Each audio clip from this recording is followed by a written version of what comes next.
अर्जुन ने अपने आप को श्री कृष्ण को समर्पित कर दिया। आज अर्जुन होता हुआ भी नहीं था, इसलिए कि उसने जो कुछ किया अर्जुन के रूप में नहीं, श्री कृष्ण के सेवक के रूप में किया। सेवक की चिंता स्वामी की चिंता बन जाती है। अर्जुन का युद्ध अपने ही पुत्र बब्रुवाहन के साथ हो गया, जिसने अर्जुन का सिर धड़ से अलग कर दिया और कृष्ण दौड़े चले आए। उनके प्रिय सखा और भक्त के प्राण जो संकट में पड़ गए थे। अश्वमेध यज्ञ का घोड़ा बब्रुवाहन ने पकड़ लिया और घोड़े की देखभाल की जिम्मेदारी अर्जुन पर थी। बब्रुवाहन ने अपनी मां चित्रांगदा को वचन दिया था कि मैं अर्जुन को युद्ध में परास्त करूंगा, क्योंकि अर्जुन चित्रांगदा से विवाह करने के बाद लौटकर नहीं आया था और इसी बीच चित्रांगदा ने बब्रुवाहन को जन्म दिया था।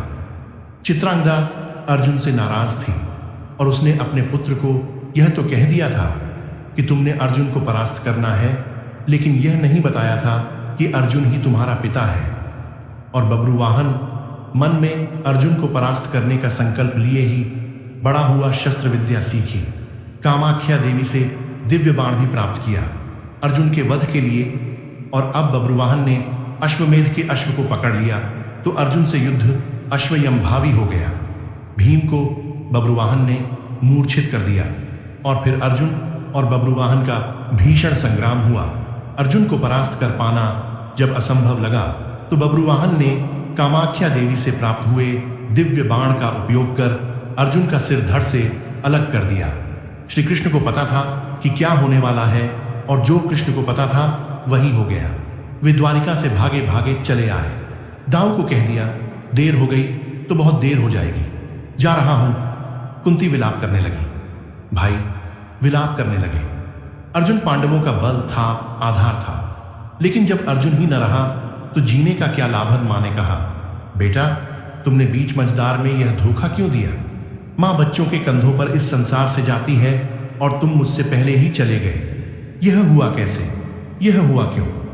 जिसके सखा श्री कृष्ण हो, जिसके सारथी श्री कृष्ण हो, वह यूं निष्प्राण धरती पर नहीं लेट सकता।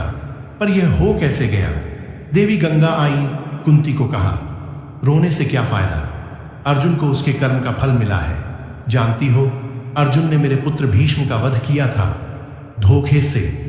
वह तो अर्जुन को अपना पुत्र मानता था, पुत्र का ही प्यार देता था, लेकिन अर्जुन ने शिखंडी की आड़ लेकर मेरे पुत्र को बाणों की शैया पर सुला दिया था। क्यों? भीष्म ने तो अपने हथियार नीचे रख दिए थे। वह शिखंडी पर बाण नहीं चला सकता था, वह प्रतिज्ञाबद्ध था। लेकिन अर्जुन ने तब भी मेरे पुत्र की छाती को बाणों से छलनी किया। तुम्हें शायद याद नहीं, लेकिन मुझे अच्छी तरह याद है।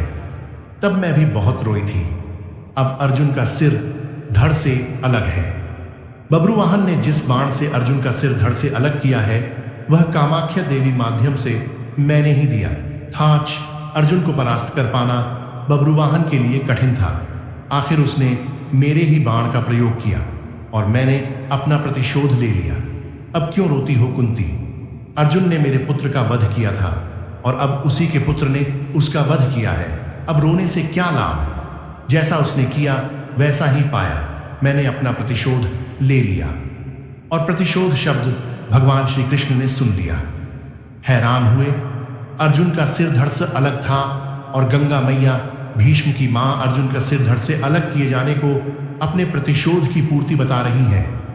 श्री कृष्ण सहन नहीं कर सके। एक नजर भर अर्जुन के शरीर को, बुआ कुंती को, पांडुपुत्रों को देखा, बब्रुवाहन और चित्रांगदा को भी देखा। कहा, गंगा मैया आप किससे किससे प्रतिशोध की बात कर रही हैं? बुआ कुंती से, अर्जुन से, या फिर एक मां से? मां कभी मां से प्रतिशोध नहीं ले सकती। मां का हृदय एक समान होता है, अर्जुन की मां का हो या भीष्म की मां का। आपने किस मां प्रतिशोध लिया है? गंगा ने कहा, वासुदेव। अर्जुन ने मेरे पुत्र का उस समय वध किया था जब वह निहत्था था। क्या यह उचित था?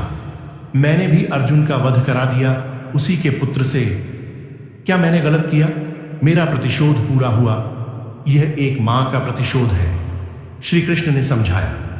अर्जुन ने जिस स्थिति में भीष्म का वध किया, वह स्थिति भी तो पितामह ने ही अर्जुन को बताई थी, क्योंकि पितामह युद्ध में होते तो अर्जुन की जीत असंभव थी और युद्ध से हटने का मार्ग स्वयं पितामह ने ही बताया था। लेकिन यहां तो स्थिति और है। अर्जुन ने तो बब्रू वाहन के प्रहारों को रोका ही है, स्वयं प्रहार तो नहीं किया, उसे काटा तो नहीं। और यदि अर्जुन यह चाहता तो क्या ऐसा हो नहीं सकता था? अर्जुन ने तो आपका मान बढ़ाया है। कामाख्या देवी द्वारा दिए गए आपके ही बाण का प्रतिशोध लेकर आपने पितामह का, अपने पुत्र का भी भला नहीं किया। गंगा दुविधा में पड़ गई।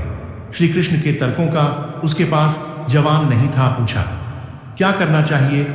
जो होना था सो हो गया, आप ही मार्ग सुझाएं। श्री कृष्ण ने कहा, आपकी प्रतिज्ञा पूरी हो गई, उपाय तो किया ही जा सकता है, कोई रास्ता तो होता ही है।